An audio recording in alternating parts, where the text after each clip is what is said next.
ఆయన వెంటనే రాజీనామా చేయాలి. మళ్ళీ పోలీసులపై గౌరవం పెరగాలి. పోలీసులంటే మీకు అంత ఇష్టమా సార్? పోలీసులంటే భలే ప్రాణం తమ్ముడు నాకు. పోలీసులంటే అంత ప్రేమ ఉన్నవాళ్ళు ఒక పోలీస్ ఆఫీసర్ అతని కుటుంబాన్ని ఎందుకు చంపారండి?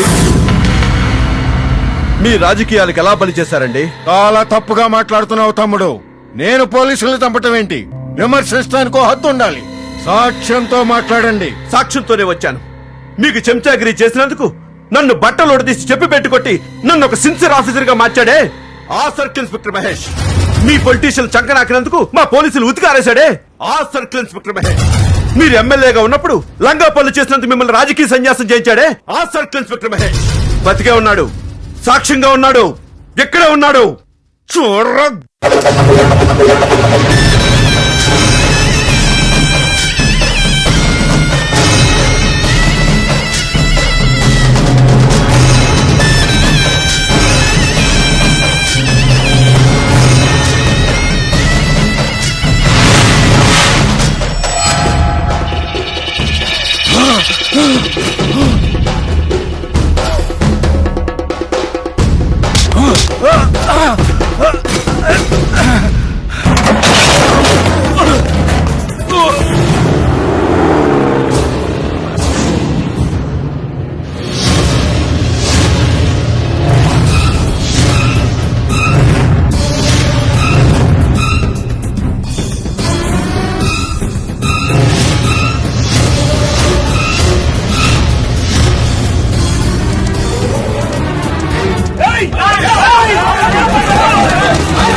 बाटा उधर है क्या देखो।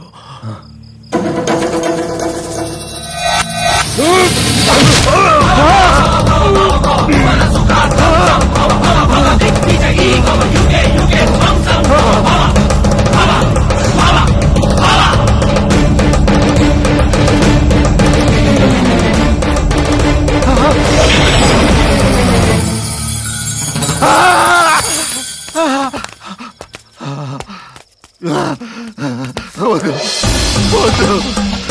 నన్ను చంపొద్దు. వద్దు. నన్ను చంపొద్దు. నీకు దండం పెడతా. వద్దు. నన్ను చంపొద్దు. నన్ను చంపొద్దు. నీ కాళ్ళు పట్టుకుంటే నన్ను చంపొద్దు.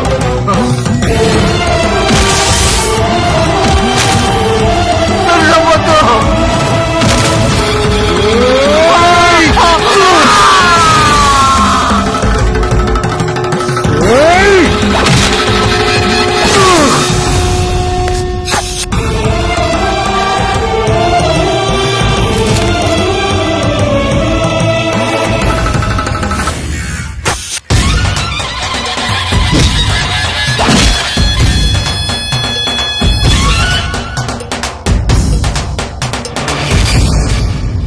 పొలంలో మందేస్తే పురుగులు చావాలి.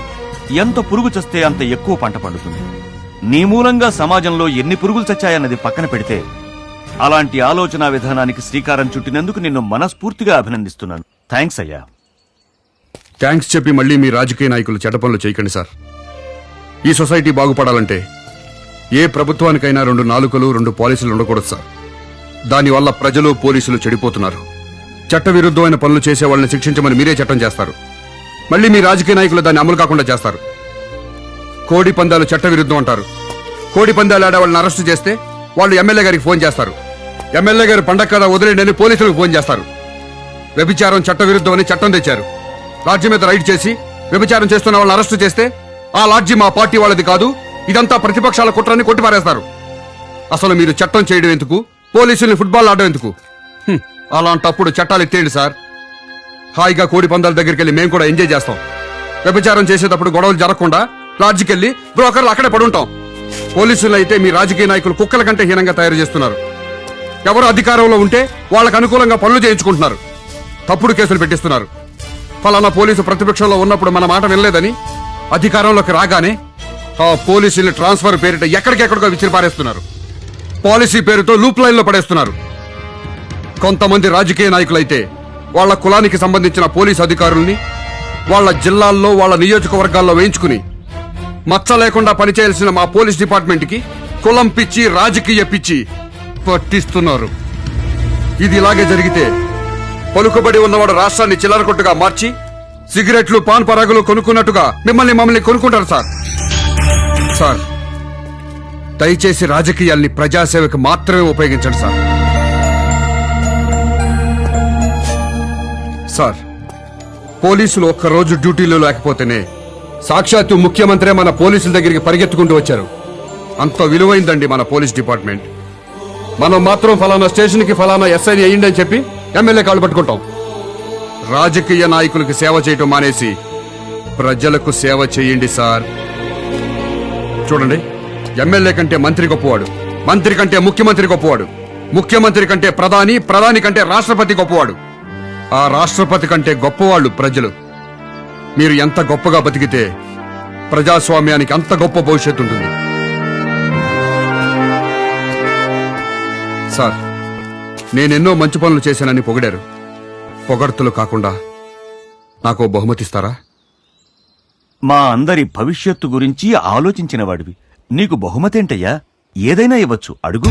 ఎమ్మెల్యేగా రాజీనామా చేస్తాను. మళ్ళీ నాకు సర్కిల్ ఇన్స్పెక్టర్ గా ఉద్యోగం ఇప్పించండి సార్. కాకి బట్టలు వదిలేసి కద్దరు బట్టలు వేసుకోవడానికి ఎంత బాధపడ్డానో, ఎమ్మెల్యే అయి వెధవ పనులు చేయడానికి మనసులో ఎంత కుళ్ళి ఏడ్చానో నాకే తెలుసు. ఎమ్మెల్యే టికెట్ సంపాదించడానికి నా ఆత్మగౌరవాన్ని చంపుకుని ఓ నాయకుడి కాళ్ళ దగ్గర కుక్కలా పడున్నాను. గెలవడానికి డబ్బు కోసం నా ఆత్మాభిమానాన్ని తాకట్టు పెట్టి ఓ సంబంధం లేని ఆడదాన్ని కాళ్ళు పట్టుకున్నాను. ఎలాగైనా గెలిచి తీరాలన్న కసితో ప్రాణానికి తెగించి ఒళ్లంతా తుట్లుగా పడిపించుకున్నాను. చివరికి ఎమ్మెల్యేగా గెలిచాను. గెలిచాక నేను చేసిన పనులన్నీ మీకు మంచి పనులుగా కనిపించకపోవచ్చు సార్.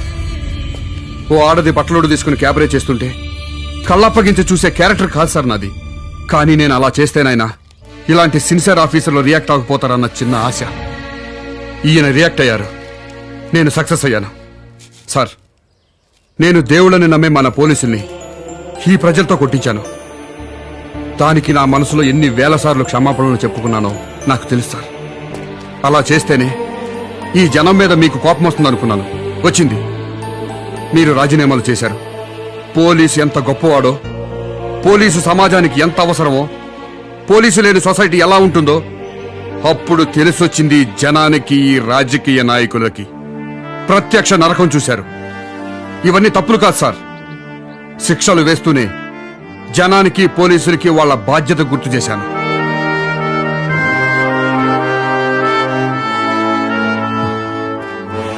అమ్మ కడుపులో బిడ్డ ఎంత పవిత్రంగా ఉంటుందో యూనిఫామ్ లో ఉంటే నేనంత స్వచ్ఛంగా ఉంటాను సార్. సిన్సియర్గా డ్యూటీ చేస్తాను సార్. నా ఉద్యోగం నాకు ఇప్పించండి సార్.